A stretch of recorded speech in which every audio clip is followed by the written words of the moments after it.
had those rental properties, and unfortunately, the crash happened about a few years later. It was about a year and a half later. That's when we ended up having to basically sell everything.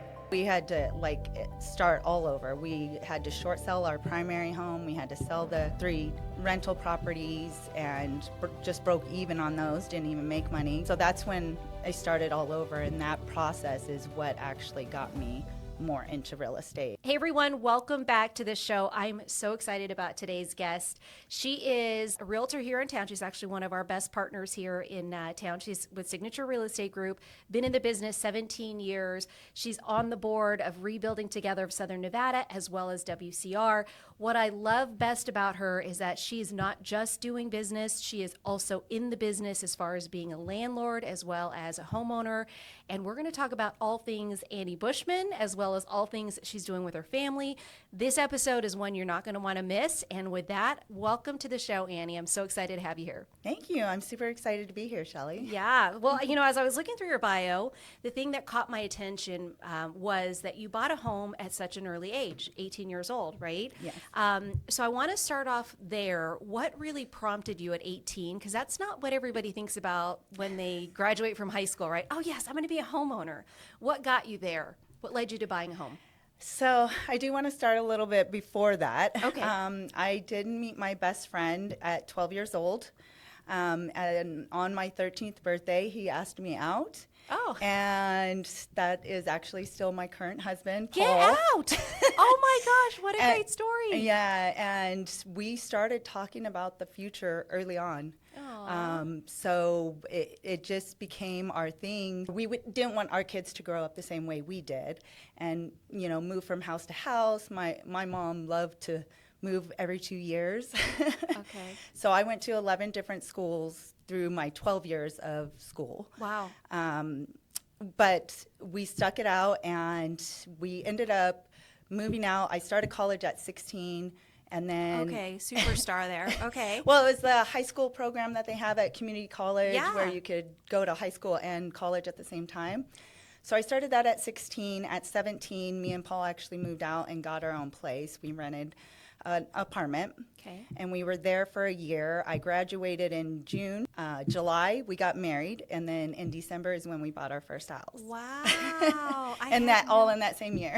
That's awesome. So that was definitely a huge transition year for you. Mm-hmm. But when we were talking a little bit about this ahead of the podcast, I had no idea he was your friend that you met 12 years. And I love Paul. Like, he's with you all over the place. I had no idea it started back then. Yep. So that's wonderful. Yep. Been together for about 32, 33 years now. Been married for about 26, I think, almost 27 in July. Almost, maybe. I know after like 20, Yeah. it's you just... You stop counting. Exactly. Well, so I love how you say that you wanted to do something different. You broke the cycle, right, Yes. in your family, Yes. because we'll talk about this later in the podcast about your kids as well. But as far as making that leap from renting to owning, because I think that's something in the market that everybody wants to do, but they don't really know how to approach that. Talk a little bit about that for yourself. Yeah, for me, that was always the goal. Mm-hmm. But of course, you have to have that little bit of background. Now, Paul is a little bit older than me, so he did graduate 2 years prior to me. Okay. So he did have a little more job security yeah. and stability, so could qualify a little bit better than I could at the time. I was also employed, but right out of high school, I went from what I was doing, which was just working at a rec center, into travel agent. Okay. Right out of high school, I started a travel agent. Of course, was doing that until 9/11 happened and changed positions. Pivot. Yeah, I had to pivot from that. My daughter was born that same year as 9/11, so it was a big change of everything, and that's kind of where I started to get involved in the real estate. I knew I kind of liked it, and then we had those rental properties that came up.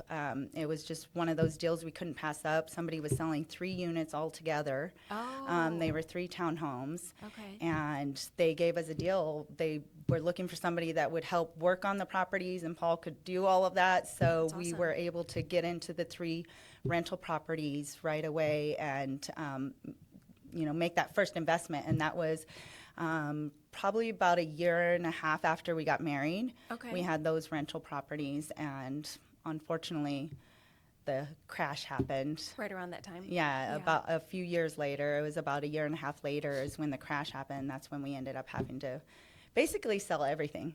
Okay. We had to start all over. We had to short sell our primary home. We had to sell the 3 rental properties and just broke even on those. Didn't even make money because it was at that time, So that's when I started all over, and that process is what actually got me more into real estate, is trying to sell all those properties off. I saw how things worked, and just helped out a lot with the realtor that I had at that time, and realized it was something that I had a passion for, and that's how I got started. I started the education process then. Yeah, hard knocks maybe a little bit, right? A little bit of hard knocks school that you had to go through. But, I think part of, I don't think you were the only one that had to go through that similar situation in, when. In 07, 08, yeah. Yeah, when yeah, all of us everybody kinda was went going through it. Yeah. Did you go to school then? Was that what you graduated for, was for real estate, or was it?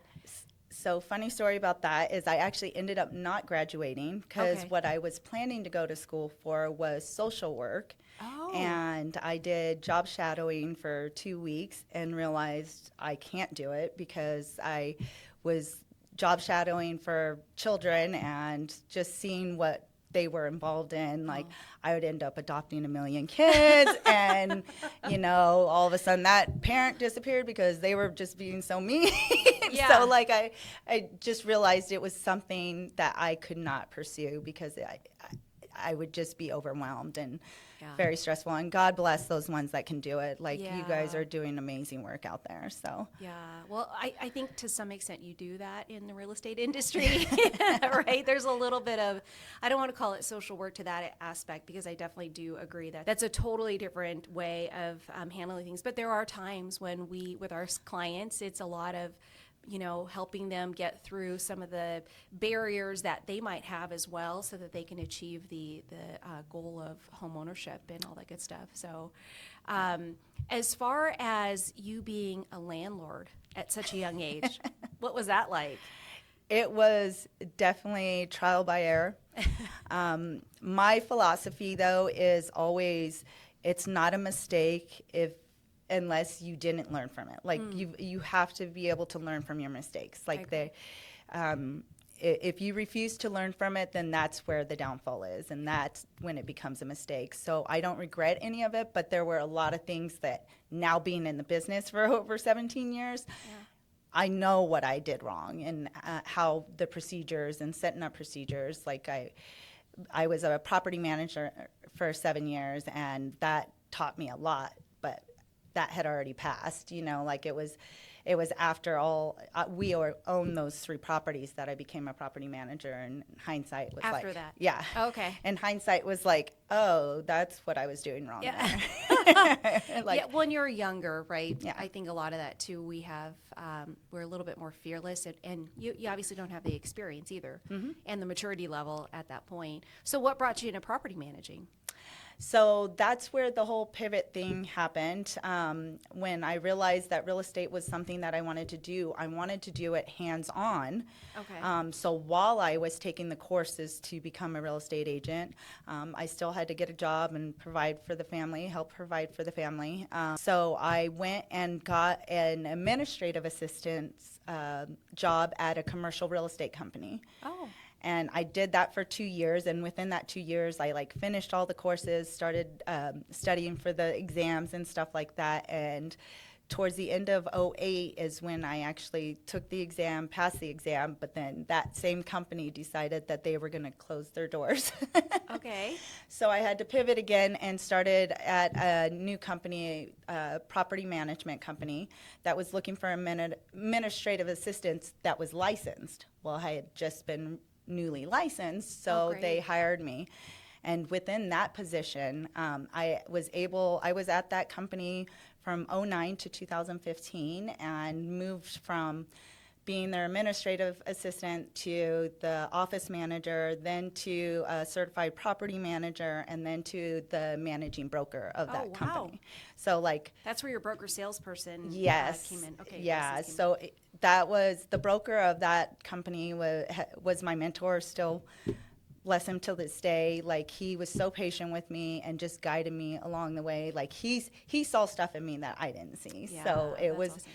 Having those mentors make a huge difference, and because I would not be where I'm at without him. Yeah, I love that. I mean, that's a whole different story, Yeah. but I do feel like people in our lives are meant to be in our lives for a reason, season, or a lifetime, and certain people come into our lives in those exact pivotal moments Yes. where they make such an impression on you. I mean, to this day, that's one of the reasons that's probably your foundation of being in real estate, right? Absolutely. Was having that mentor there.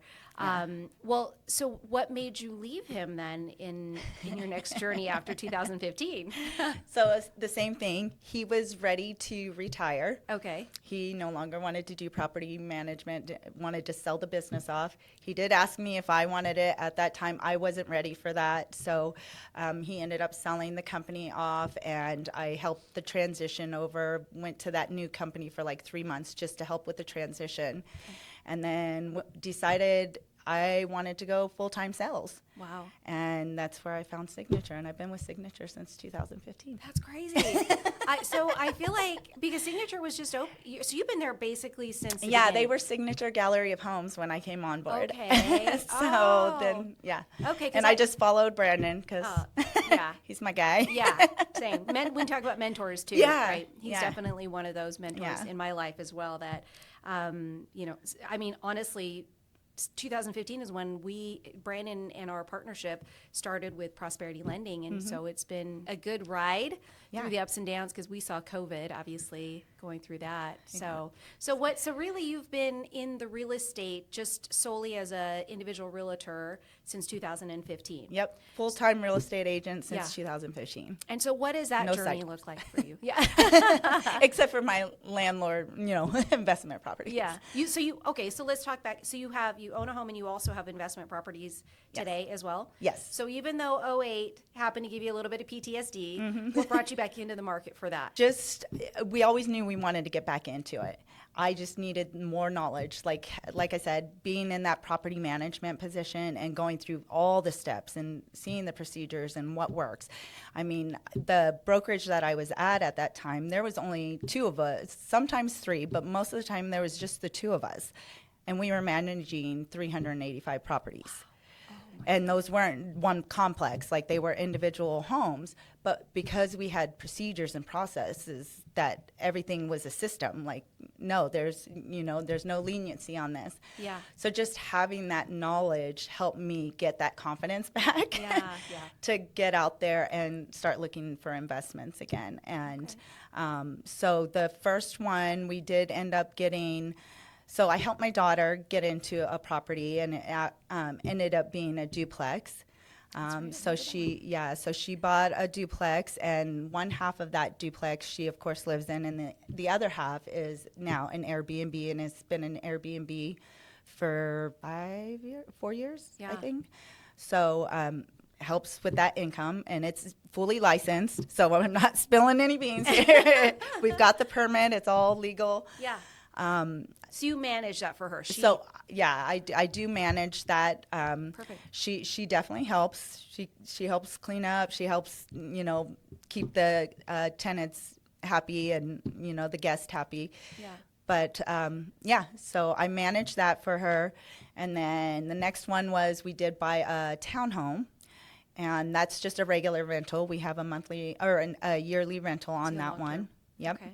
And that was the one that my nephew was in for 5 years. Wow. And now you have it as an investment. That's awesome. Yeah. And then the other one is we have another Airbnb that's actually connected to our primary residence, because we have a casita that we turned into an Airbnb as well. And it's got its own separate entrance and all of that, so it's not inside our unit. So Airbnb is definitely different than long-term or even midterm rentals. What makes you decide to do, or what made you decide to do Airbnb versus any other type of rental? So the short-term rentals definitely bring you a little bit more money, Okay. but there is a lot of turnover because like people are only staying 2-3 nights, or we sometimes get guests stay a little bit longer, but there's a lot of turnover. So again, having those procedures in place makes a big difference. Like who's cleaning, having a cleaning crew that you trust is a big deal. Yeah. So it definitely makes a difference, but it's worth it. Like the money is a lot more, the units are only 1 bedroom, 1 bath, and there's months that we can clear 2-3 grand off of. Wow. Yeah.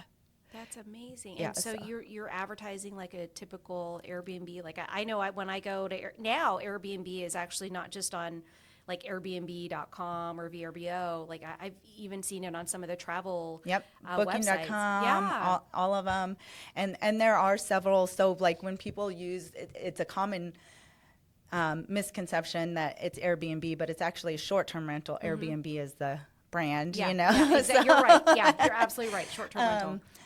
But that's the most common one that everybody knows. Like when you say that, it makes sense. So short-term rentals are anything that's under 30 nights. So anything 29 nights or below is going to be a short-term rental. Midterm rental consists of a anything more than 30 days, 30 nights, but less than a year. Okay. So midterm rentals, they're basically renting it monthly or every 6 months or 3 months or whatever. And so you have long-term and short-term, but you don't have a I don't have midterm rental. midterm. And you have a primary residence, obviously, which Yes. is so that short-term rental of yours offsets your mortgage, right? Yes. Which For helps both, for both of them. Yeah, that's so smart. So Yeah. the obvious thing that I always talk about is just the wealth building aspect of real estate. So, clearly your goal was to get into real estate, but what was really like the end goal when everybody says, well, why? What's your why for the real estate side of it? Generational wealth. Yeah. Like that's the biggest thing is, as I mentioned, I didn't want our kids to grow up not having that growth, and knowledge of the possibilities that are out there, and being able to provide for them and have assets that go to them, through the family trust, of course. Yeah. Yes. Because that's definitely something we set up for Good. that. Being able to make my money work for me. Yeah. Like yes, I could go out there and buy the nicest car. I've had the same car. It's paid off and it's a 2014. Like I'm not trying to drive around the newest car. Like I want things that are going to pay me back. I love it. So Yeah. I spend my money wisely, except for on my boat. Like I did probably spend a little too much. On your what? On my boat. Oh, your boat. Well, we know that that's a passion of yours, Yes, right? Yours that- and your husband, which, I think there has to be a balance. Yeah. Because to your point, when you talk about people who go out and spend a ton of money on purses, cars, clothing, whatever that might be, those are also like luxuries that they feel like a boat would be. Some people would be like, there's no way I would even spend $1 on a boat because, well, one, they probably don't know how to drive it, but also may not be their jam, right? Exactly. But I do also think that you made it a point in your family to really structure wealth building, whether it's through stocks, through whatever, but you are focused on the real estate side of it. And I see that obviously with your kids also owning their own properties Yes. as well, and how important that was to do, especially at such a young age. What impresses me most, though, is that you didn't have guidance. Like you're just, maybe you want to call Paul that guidance. It was just Yeah. like, this is what we're going to do. But, I think that part of it, a lot of people today have that dream and vision. What would you say is like the fuel or the gumption that really took you from the dream to taking action in that? I would say biggest thing is just making that first step. Like, honestly, that's the hardest. There's so much to be scared of. And we were scared. Like, we lost everything. So getting back into it, like, we definitely were gun shy, Sure, like, yeah. but communication was key with us. Even when we were losing everything, we had to sit down and have that hard conversation and say, we might lose everything here. We might have to start from the bottom. But are we going to be okay? That's good. Like Yeah. all of this can go, Yeah. But if we're not going to be okay, then we need to refocus. And that's where a lot of things get missed. And a lot of relationships have issues because they don't have those hard conversations. I agree. Because that was really hard. And when we did it, when we were losing everything, it really changed our relationship. Like, we are completely honest with each other. If something's bothering us, you know, it's just having that honest conversation and saying, are we going to be okay? Because that was my number one priority the whole time, was just, I don't care what happens. We could be living in the car right now, but are we going to be okay? Yeah. Not that that was ever going to be a thing, but you know, it was definitely having those hard conversations. So putting that into perspective and having to go through all of that hard work made me realize how I didn't want the kids to have to go through that same process. Okay. I didn't want them to have to fail in those areas. And so starting at a young age, I mean, one of the things that I did was I found out that I can add my children to my credit card before they turn 18. Yep. So by time, that's why they were so ready to buy right out of high school, was because their credit was already built. Yeah. Like, by time they turned 18, like that clicked on and their credit was up over the 700s, you know? And just having that capability to, and knowledge. And it's just something that I learned on my own. I didn't know was a possibility until I went through all of that stuff and going, oh, okay. So that's always been my number one focus with dealing with not just my children and family, but clients, like letting them know, because a lot of them don't know that's even a possibility. You know, and how to build that credit back up. And, you know, everybody fails, you know, going back to my nephew that was staying with living in our rental for 5 years. When he signed the lease at the original lease signing, I told him, this is not a permanent. You are going to start, the stipulation is I'm giving you a reduced rent, but you're going to be building your credit. You're going to be using that extra money to start building that credit because I want you to buy. Yeah. So he was just able to buy last September. That's right. So thank you, Shelley. Yeah, no, thank you. I'm grateful for that opportunity.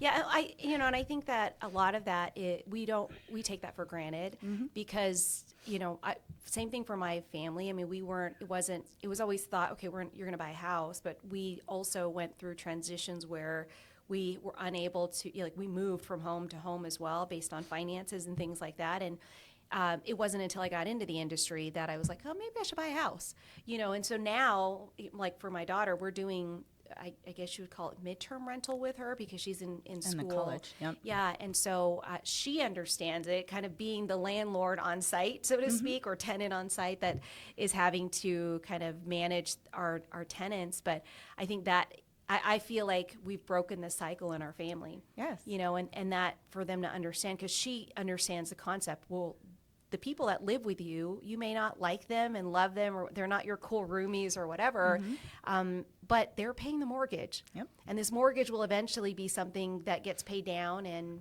you know we're going to appreciate some equity, and hopefully when we're ready to sell this, you'll realize you'll understand what that truly means as far as the wealth aspect of it. Because truthfully, we own our properties, we haven't sold them ever. I don't know if you've sold any of the properties that you own today or that you've owned.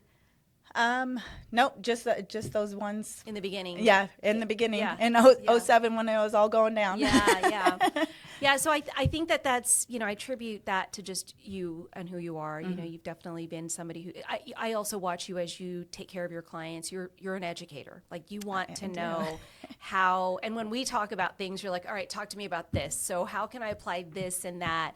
And we structure the transaction together. Not to say that not all realtors do that, but you have a different way of like analyzing the scenario and transactions, and we know how to work towards getting that client into a home. Yeah. But I think for you, you know, I'd love to know what you would say to clients today, because I do feel like affordability is like a big deal, right? It is. What are you saying to the clients who want to buy their first home today, and maybe it's just a little bit out of reach for maybe affordability, credit, all that stuff?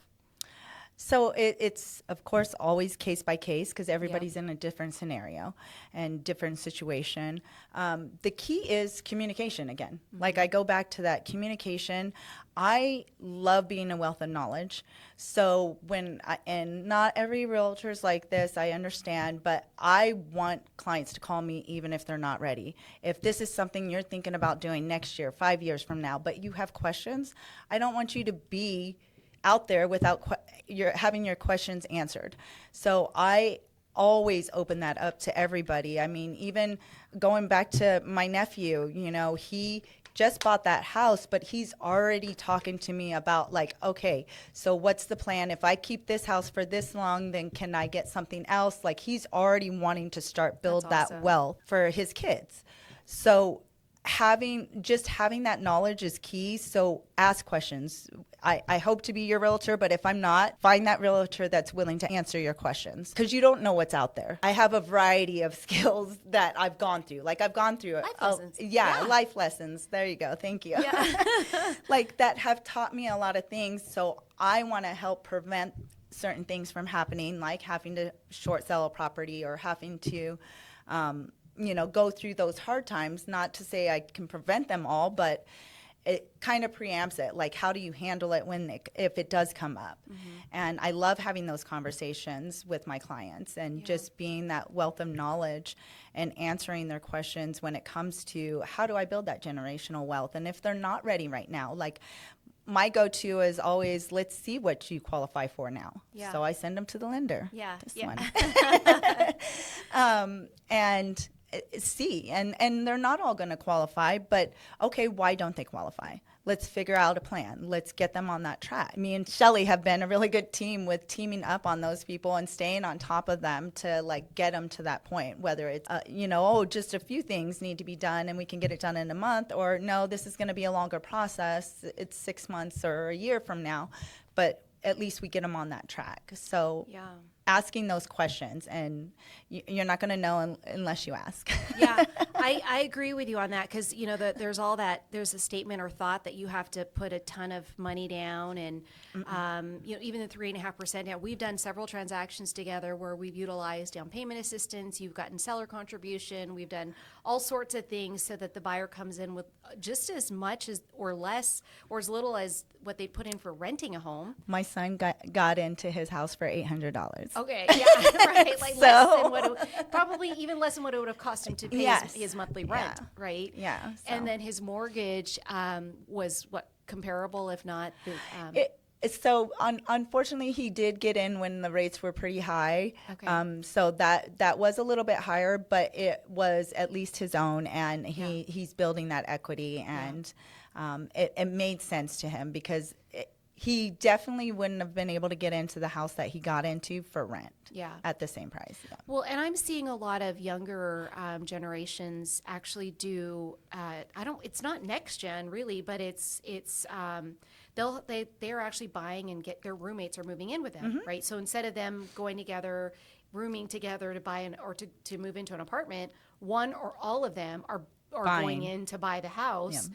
And then it's technically, some of them own it, but then it's a forced savings for the one who actually buys it. But then they have the roommates that go in and out, and they understand that. So that's also, I feel like, a new kind of, I don't know if you call it a hack, but for younger adults that are trying to get in, but the payment might be a little bit higher, but they're already living in a roommate situation. They have enough income and such to qualify to buy. And so they're buying and then filling the other rooms with their roommates. Yeah, absolutely. I had a client that actually had their child go to UNLV, and that's what they did is they bought a house close to UNLV, a 4-bedroom, and they ended up renting out the other rooms, and it has that income coming in. So I love it. Yeah, I mean, that you can build wealth through many different ways, right? And for me, I'm also, I believe heavily in real estate. And on us also, I mean, not every realtor owns their own home. right? So I think that sets you apart just because you not only have transacted in buying your own property a couple times, right?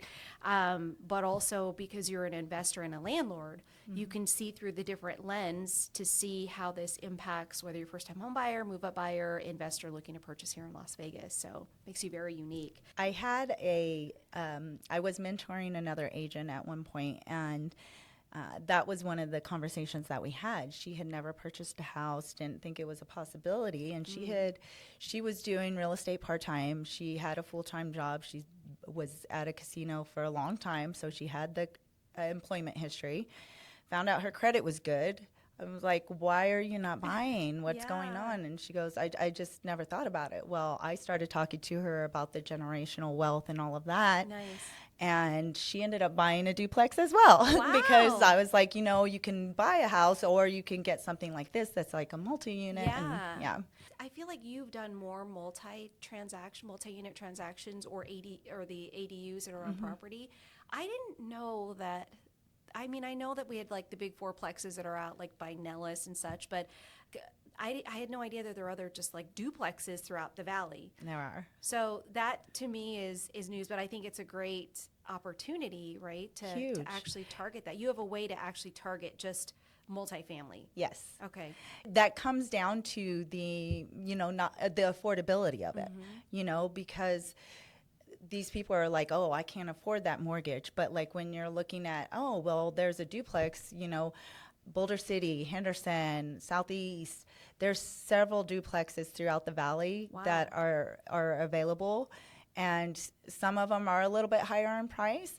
But when you start to balance out like what you're going to get out of it and getting qualified for something like that, using that income can make a difference too. Yeah, and that's the key because you can use the other units as rental income to qualify. So you qualify, you still have the mortgage payment, but your one or two or three other units can actually add towards your debt to income ratio as actual rental income, which I don't think people understand that as well. Exactly. And because you're buying as primary residence, you can put as little as the 3.5% or the 5% down. Exactly. Right? There's the hack right Yes. there, Annie Bushman. I know, and that's the conversation that I do have exactly with my clients is, it's the first time you get the FHA, so you get the 3.5% down, and, it is your primary residence because you're living in one of the units. It doesn't matter that you're renting out the other unit, and being able to utilize that income for them. From the rental units. So good. Yeah, I love it. Yeah, me too. So I want to talk a little, you mentioned trust. Okay, so this is like off the sheet, but because I think that this is something that every homeowner, whether you have kids or not, should have some form of a trust, right? What are your thoughts on that? Absolutely. That is something, again, another conversation I have with all my clients, whether they're first-time home buyers. Investors usually have their LLCs already set up, and they're figuring it out on that. But I am 100%, everybody should have a trust. There's different levels of a trust that you can have, but you do not want that property going back to the state. Yeah. And that's what happens going through that whole probate process. I've seen way too many family members have to go through it, and it's not a fun situation. And me and Paul got our trust in 2018, I believe. Revitalized it. We realized we weren't as protected as we thought we were. So we went and paid extra money to make sure we were protected, but it does make a difference on the type of trust that you have on how things are set up. But if you have different assets, and that's what it came into play. Like if we didn't have all the other assets, the original trust would have been fine. But since we have the other assets, we wanted to make sure everything was protected. To expand that. So do you have referrals for trust attorneys or people that, okay. So definitely reach out to Annie for that. But what would you, because I don't think people understand, you say it goes to probate. So individual person, obviously you'd think next of kin gets it, but it has to go, that process of probate, what does that look like? Have you been through that yet? I have been through that with a client, with actually a couple clients. And what happens is whoever the homeowner is, when they pass away, if there's no other person, a joint tenant on the property, then it has to go through state. It doesn't matter if there's a will, even if there is a will, it does not prevent probate.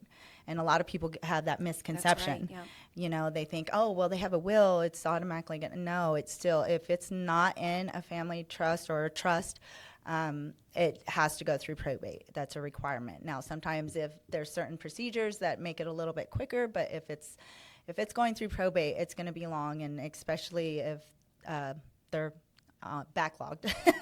Oh, probate? Yeah, probate court is backlogged. But going through that process, you basically have to.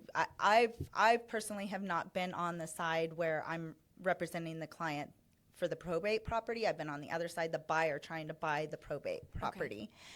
Okay. And it's still a lengthy process, and you have to show up in court. Well, it's not required, but it's highly recommended that you show up on the court date for the probate, because people can outbid you right there in the courtroom. So even if you have a contract for sale, you still have to be represented, because I could slide in there and be like, I'm gonna, okay, wow, that's crazy. And investors do. And what's even crazier is, you know, since COVID, everything kind of went digital, and there could be people that are not even in the courtroom, and they can send in their bid and on Zoom or something? Yeah. Oh, wow. Yeah. So okay. And again, this.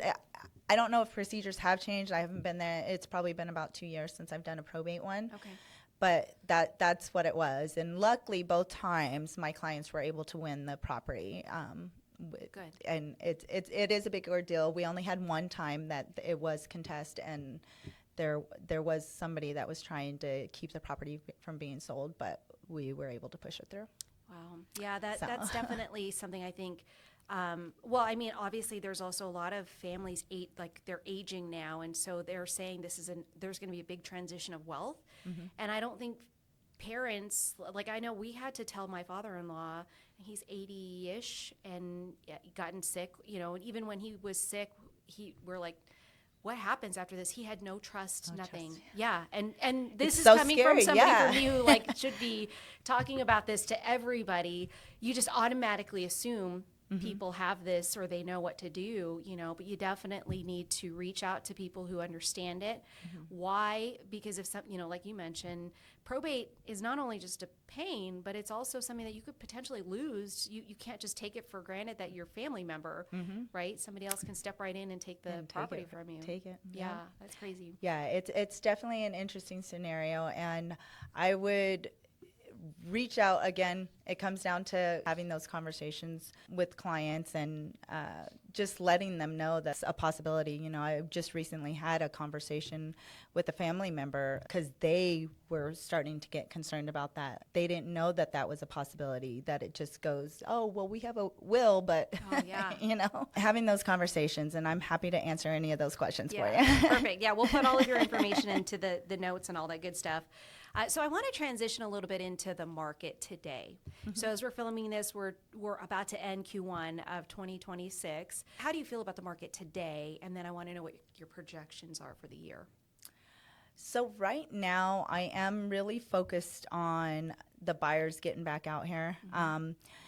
Now's the time because the rates are starting to drop. They're fluctuating, and I keep saying that, you know, you can't wait until the market's perfect because you'll never get in. Yeah. You've got to get in. It's never going to be that perfect time. So just talking to the buyers right now and letting them know that if they wait till those rates completely drop or get even lower, then there's a possibility they're going to be competing with a lot of buyers coming out, because that's what a lot of them are trying to do right now.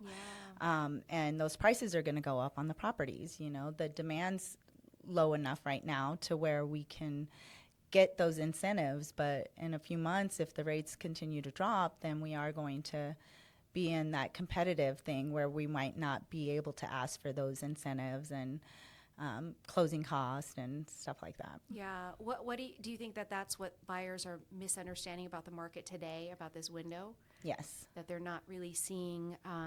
How do we get that message out to them that this window is just, it's been open for a minute? Yeah. And again, having those conversations with those buyers that have been on the fence, I'm trying to look for new ways to word it because I feel like I'm beating the horse at this point, to be honest with you, because those are the conversations that I'm having with them, is that I understand that the rates are not perfect right now, but if you wait till those rates go down, then you're going to be in a competitive situation where you're going to pay more for the house, and then you're going to be right back up to where you were in the first place. You know, you're going to be paying more, or if not more, at the same. You know, so it's just worth it to get into here because you can always refi later. You know, when the rates do drop to where you want. What do you say all the time? Marry the house, date the rate. Exactly. You know, something I've heard recently, love your opinion on this. It's, you know, a lot of people who bought in 2021, they married the payment and they hated the house. But if we get into that same environment where rates drop again, because, I mean, if you remember back then, multiple bidding wars, and people some of them were even like, I don't even care what the house looks like. I just need to win this bid. Right? So they hate the house now, but they love that 2.875 interest rate. Those people are starting to really like come to terms with the fact that they want to get out of the home, you know, and so they're starting to make the move because the transition of where interest rates are today. But I thought that was just a unique statement that so many people right now that bought back in the days when the rates were super great, as what everybody below market interest rates, they're not loving their home like they thought they would. You know, and so today you can love the home because there's so much inventory today. And then to your point, you date the interest rate. But what's your thought on that? People who married the payment but hated the home. I agree. I've had the same conversations with some of my clients that it was such a battle. And that's why I'm saying right now is the time to get in and find that perfect home. Even if the rate is a little bit higher, because you can refinance later down the road, but at least you're getting into a house that you want. I had clients that bid on like 5 different homes and there were 50 offers on this one home, you know? So when it gets into that situation, and I don't know if we're going to get to that extreme necessarily, but at least not this year. I don't see that happening at that extreme, but I definitely see it being competitive after summertime on. Because those rates are going to continue to fluctuate and people are not going to wait anymore. Hopefully they get it. I do feel like rates are going to come down just a little bit more, even if we get into the mid 5s. That's actually decent as far, because you're going to see both sides, right? People jump into the market, and then sellers who want to get out of those homes that they don't like anymore back into the market as well. And so to your point, that becomes that frenzy of like multiple offer scenario situation. Yeah, absolutely. And just like a little guideline here, when I bought my first house, it was at 8.75%. So I think our rates are still pretty low. In perspective to what we have today. Yeah, you know, so it's definitely something that you have to see what the options are, because that's the other thing is there's so many amazing loan programs out there available for every different situation. I mean, we've recently talked about the down payment assistant programs. And then we have the doctor's one that we're discussing. And so there's so many different loan programs that really there's kind of not a reason why you're not getting into the market right now. I think it's the incentives. And it's the communication aspect of it, right? So I would even say if you have an inkling of interest in having home ownership, you could see how it builds wealth. Annie's, you know, definitely a role model as far as that's concerned. Also, maybe even trying to break the cycle in your family of home ownership. It's to really reach out, right? Start the conversation. You have to start somewhere, and I'm happy to help you through the whole process.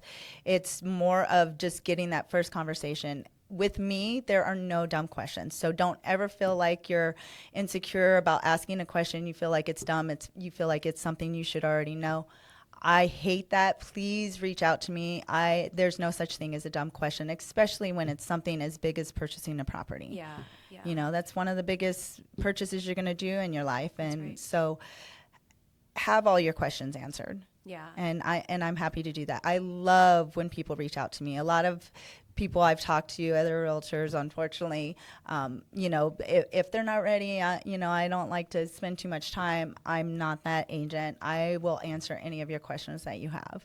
And you definitely are a solutions-driven person, because we'll sit there and talk, and you're like, well, what else can we do? I'm like, well, we need to wait a little bit of time.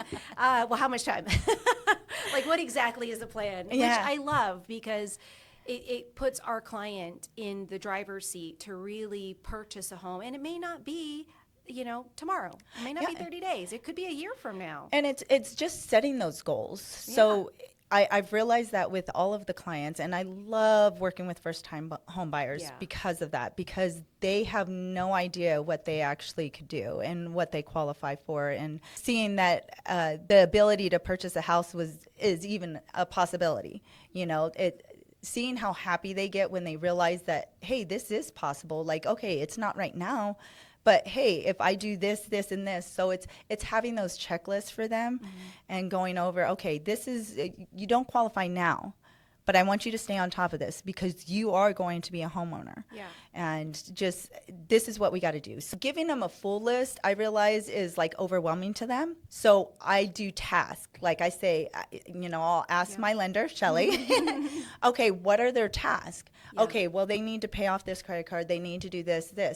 I go to them and go, okay, so first, can we pay off this credit card? You have the money to do that. How soon can you do that? Oh, I can't do it until next paycheck. Okay, so that's our goal. Just walking them through the process like that makes it a lot easier for them, because when they see the full list, they get overwhelmed and they're like, there's no way I'm going to be able to do this. Yeah.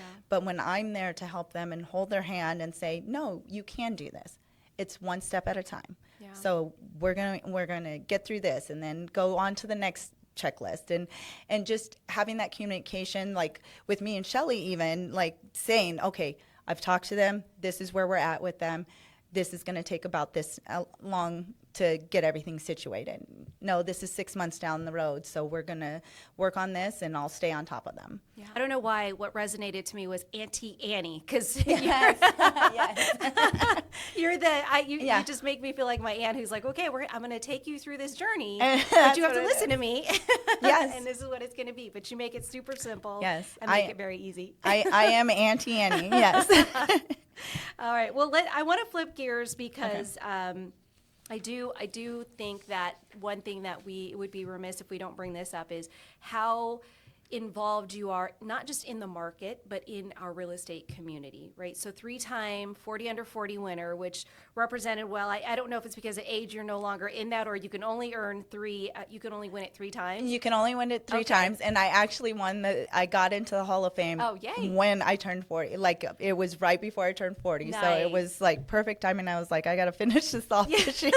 So that's awesome. So, yeah, once you win it 3 times, you're Hall of Fame, so you can't win anymore. They leave it but it worked out perfect. Yeah. I was past the prime.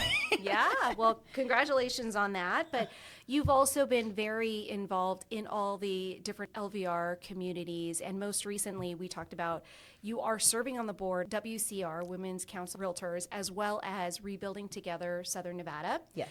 So first, I want to just say thank you for being not just in the industry, but really being a voice in our industry, because it's because of agents like you that make our jobs and our world better, for the things that we don't see right behind the scenes, for all the things that you do. So thank you for that. But tell me what got you into that part of serving your industry. Just the whole, LVR committees all the way up to where you are today. Okay, so originally, going back to my mentor, my old broker, he kind of pushed me into getting involved. There were a few different things that I was going for. Like, I did get my certified property management agreement, or certified property manager designation. And when I was going through that, he pushed me to get more involved in LVR. GLVR at the time. And so I started going to the community, the committees. There was a couple committees that I went to. I went to grievance, which was amazing. All the stuff you should not be doing as a realtor but it was very knowledgeable. Yeah. And learning all the articles and ethics and everything. And then I also started in community outreach, and that's where I got involved. Community outreach was my outlet. I loved it. I started in there. In 2015, like when we were doing that whole transition, I started going to the committees and I became the chair of community outreach in 2019, I believe. And just getting involved with volunteering through them made me start to branch out and see what else is possible. And getting involved with Rebuilding Together during that time, as I was the chair, I got Rebuilding Together back involved with LVR. Okay. And also I did mentoring at the local high school, which I loved doing. I did that up until awesome. COVID happened. Oh, wow. For real estate specifically, or just mentorship? No, it was, so what I did is I would go to the school once a week, and the counselors themselves would pick out 7 to 10 students that they wanted me to work with. And it's just guidance. Like, it was just a different aspect from what the counselors were sitting there talking. They wanted a different face to talk to these, and these students have been through some tough times. So I would go there and just try and get them on track. Some may have been failing classes. So I'm all about procedures. I don't know if you've picked up on that, but I'm all about procedures. So we would sit down and set those goals. Like, again, I would break it down for them and go, okay, you're failing this class and this class and this class. Let's focus on this one. What's missing out of here? Okay, you've got 5 homework assignments. At least do 2 of those right now. Can you get those done by the end of today and get those turned in? So it's just going through those processes with them and just keeping them on track and getting them back on track to graduate, because that's what it was, is these students were on the verge of not graduating. Wow. So just helping them to get back on track. And that's fulfilling too, right? To be able to see that you put them on track, and it's because of just even having you in their world, in their life, to show that you care. Right? Yeah. It was so rewarding, and I do want to get back into it. I just haven't had the chance to go reach back out and get involved in that. But I had a couple success stories with them. Like, that's I had awesome. One of the students end up actually getting a full ride scholarship. Wow. Like, it completely turned around, and that's awesome. It gives me chills talking about that. You don't realize the impact you have and influence on people. And I know I wasn't the only one. Sure. Like, it was a team effort with all the teachers and counselors and stuff, but just being a part of that was amazing. Absolutely. Yeah. So that really, all of that kind of got you into this being on the board of Rebuilding Together. So do you want to talk a little bit about that? Because I know that's like your big mission right now, is Rebuilding Together. So tell me a little bit about that. Yes. So like I said, I got involved with Rebuilding Together probably in 2018, but then really started pushing it. And about a year and a half ago, almost 2 years now, they asked me to be on their board. Great. So at first I was just a director. This year I'm a secretary. They wanted me to move up, but I wasn't ready.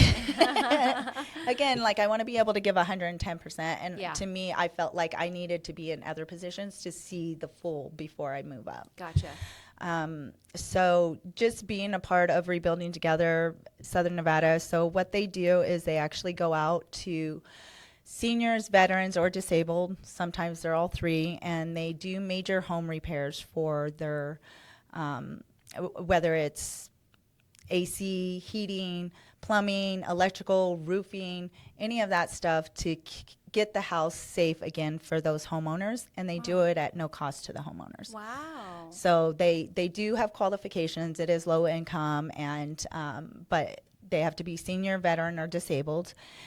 The newest thing that they have is they also are in contact with the fire department and emergency for fall prevention. So they actually now have a new program where if somebody has fallen in their home, they get contacted and they go out and assess the property to find out what is needed to prevent that fall from happening again. That's great. So they'll go out and put the handrails and ramps and everything that's needed to make that happen. That's awesome. So how many families do you help?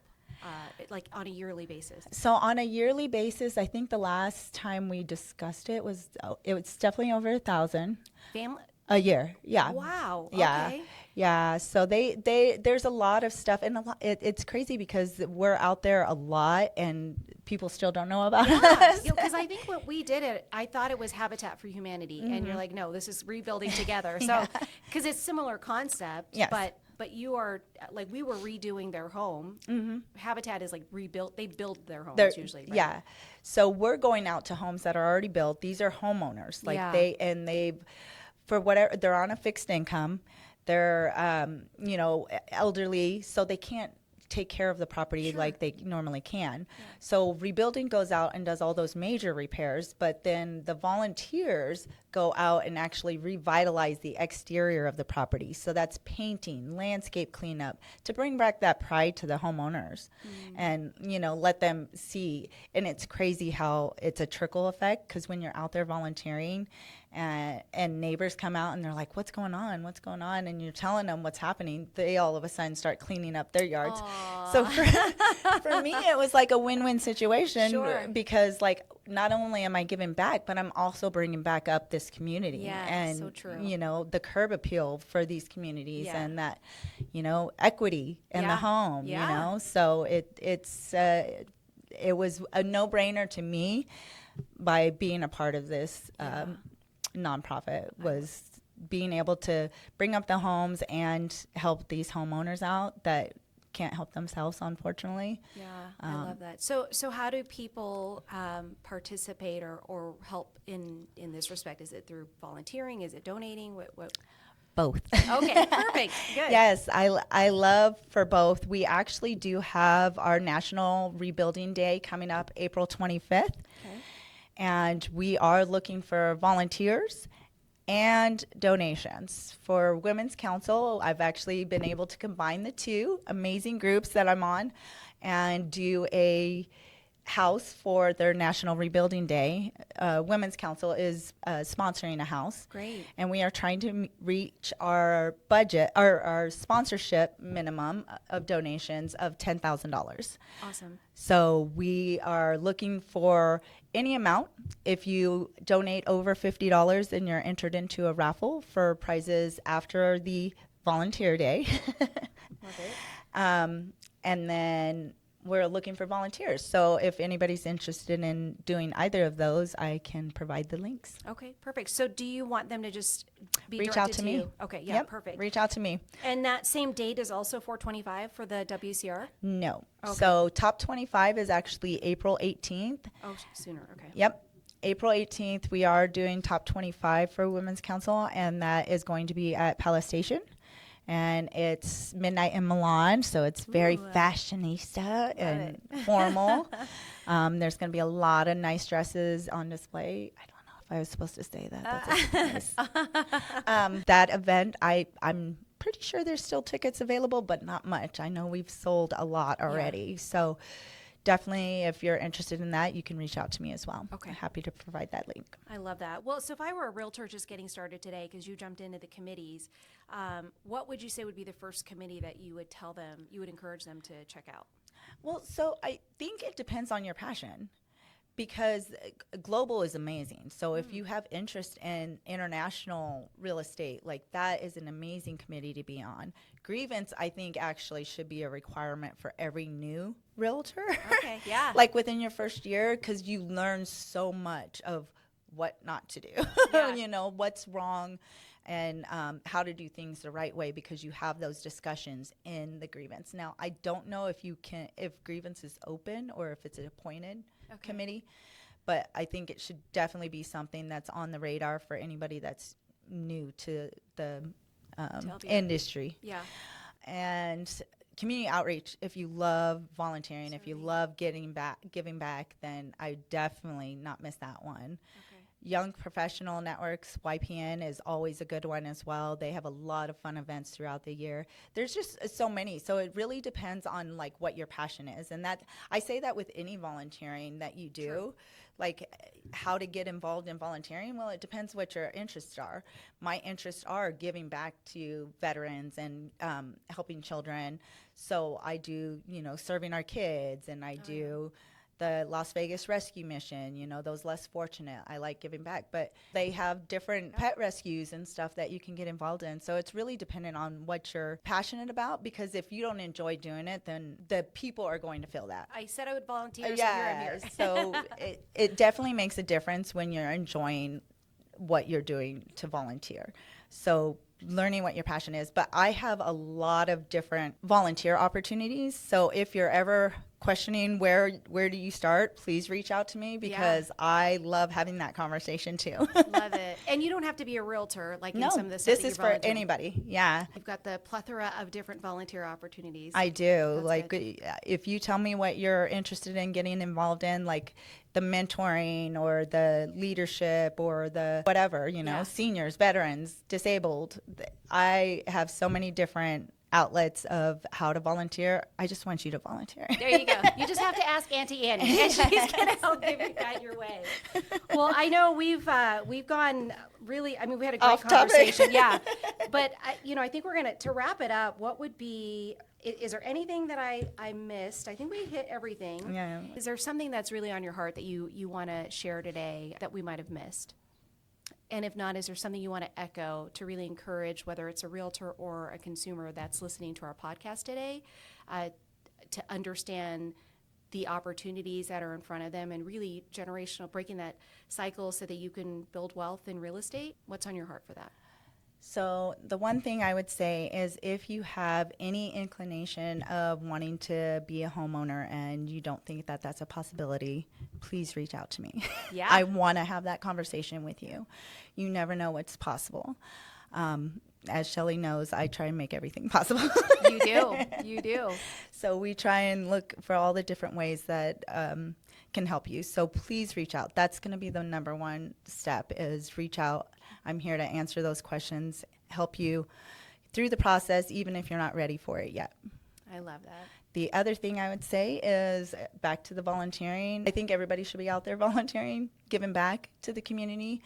There's so many different options available, so please reach out if there's any questions on where to get started and how to get involved. I'm happy to help with that too. I love that. Well, Yeah. I just want to thank you so much for coming on the podcast today, being really just a pillar in our industry in all different ways. You serve our clients, your family members as well, in really building wealth. But I know you also have that servant heart in serving our community, like you mentioned, whether it's through Rebuilding Together, even through the high school kids, many different ways that you've done it throughout your career. And so I thank you for that. I honor you for that. And really thank you for being here. I know we're going to put all of your information in the description notes, so just be ready for those people to volunteer and to donate. Yes. But I just wanted to say thank you for all you do. I'm grateful for our partnership and truly appreciate you. And with that, we're going to go ahead and give it a wrap here. So thank you so much for joining the podcast today. If you like this information, please make sure that you subscribe to the channel. But most importantly, share this information with anybody that you think this could help, whether it's in volunteering, whether it's in starting your journey and getting into real estate and building wealth in real estate, or whether you're an investor out there taking a look to see what's going on in our multifamily. Annie is definitely the expert. So thank you again for joining, and make sure you subscribe and hit that notification button. We'll see you on the next one. Bye. Bye.